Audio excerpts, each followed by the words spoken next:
j'espère que vous allez bien. On se retrouve dans une nouvelle vidéo de Instagram contrôle ma vie. Ça faisait longtemps que nous avions envie de vous parler d'un sujet qui nous tient à cœur et de plus en plus évoqué dans l'actualité. Sais-tu que 1 milliard de personnes meurent de faim dans le monde, sachant que l'on gaspille 40 tonnes de nourriture par seconde. En plus, ça participe au réchauffement climatique. C'est pour ça qu'aujourd'hui, nous allons voir comment nourrir le monde tout en respectant la planète. Le défi est intéressant, mais ça fait flipper car c'est vous qui allez contrôler notre journée. Le but, c'est de vous poser des questions sous forme d'Insta Story et en fonction de vos réponses, nous organiserons notre journée. Il est midi, on se retrouve au centre du lycée. C'est parti.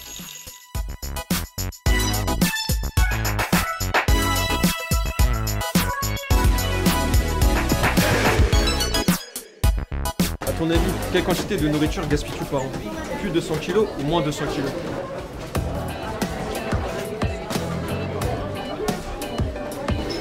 En réalité, tu gaspilles 137 kg par an.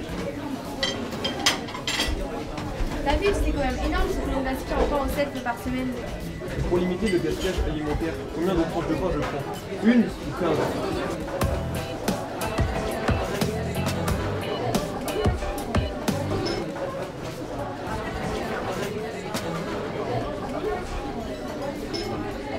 A few moments later. Mais tu te prends pour qui à gaspiller autant de pain alors qu'on t'a demandé de limiter le gaspillage? Mais c'est bon, je fais ce que je veux, je suis pas le seul à le faire. Si tu te prends comme ça, c'est direction le bureau de la CPE.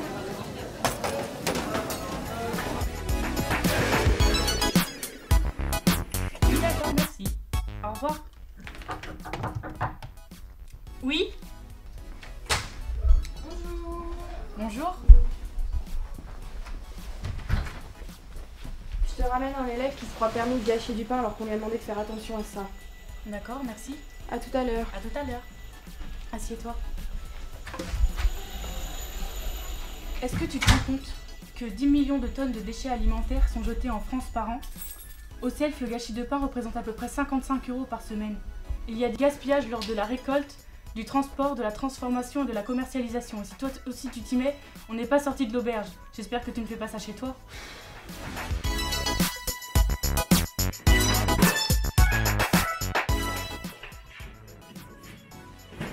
Mais attends, tu fais quoi? Elles sont moches, elles ont pris un choc. Tu te rends pas compte du gaspillage qu'il y a dans le monde? Tu as raison, mais c'est trop tard. Maintenant, on n'a pas le choix. On va aller en racheter. Du coup, où va-t-on acheter les pommes? Chez un producteur local ou au supermarché? À vous de voter.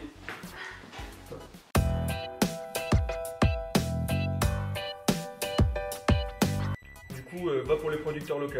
Prends ton manteau, on y va. Allez. Pourquoi un producteur local? Parce que ça favorise la vente directe. La vente directe. Quand on achète directement chez le producteur, il n'y a pas d'intermédiaire.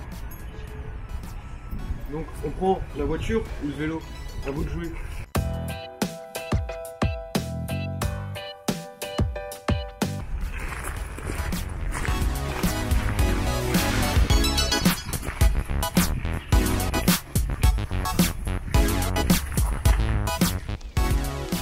Donc là on arrive chez Pascal et Paul, les producteurs de pommes. C'est parti.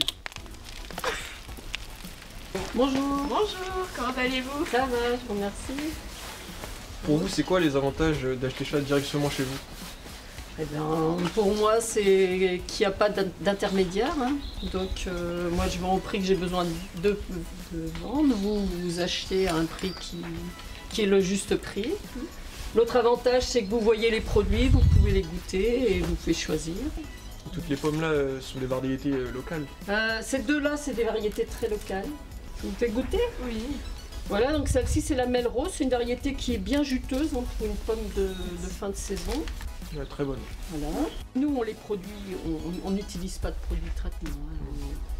On fait le minimum d'intervention, on travaille beaucoup avec des auxiliaires aussi. On fait du fauchage tardif pour que les plantes, pour que les insectes restent sur place et soient là pour éviter les maladies et les invasions. Hein. Merci beaucoup. Merci. Au revoir. Bonne journée, au revoir. C'est une bonne idée, il faut que l'on achète plus de produits en vente directe.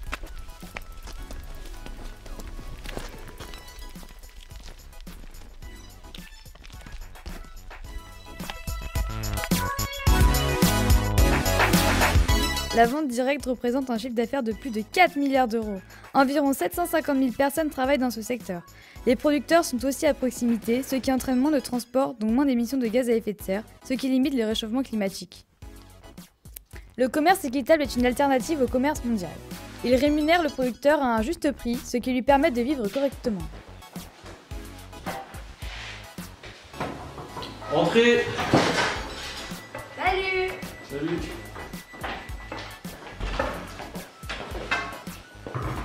C'est gentil de m'avoir invité. Regardez ce que j'ai ramené pour le goûter. Oh merci. Tiens, regarde, maman, on en parlait. Ça, c'est le logo du commerce équitable. Il y a plein de produits issus du commerce équitable comme le jus d'orange, le coco, le café, les kiwis. Et pour les kiwis, pas besoin d'aller en chercher à l'autre bout du monde. Il y en a qui poussent chez la voisine. Allez, viens, Mila.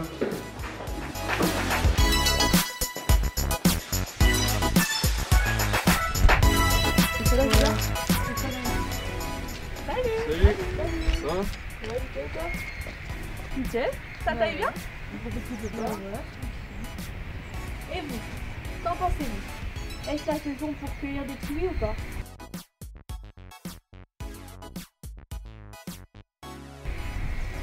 Non, c'est pas la saison. C'est comme les tomates en hiver.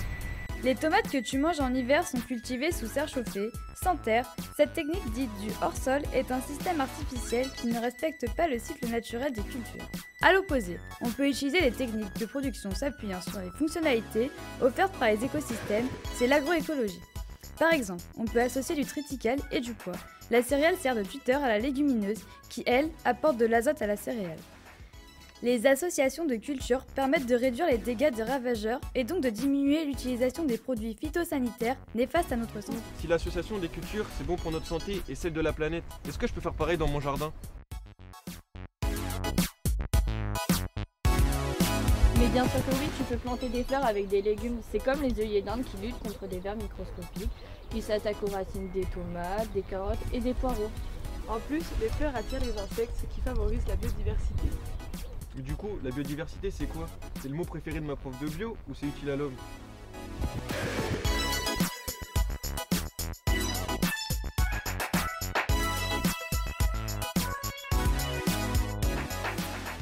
Bon, apparemment il vous faut quelques explications. La biodiversité, c'est utile à l'homme car cela lui sert à s'habiller, à construire des maisons, à respirer, à la création des zones ombragées très utiles lors de fortes chaleurs, à la lutte contre les inondations et bien sûr à se nourrir. Et encore, je n'ai pas tout dit.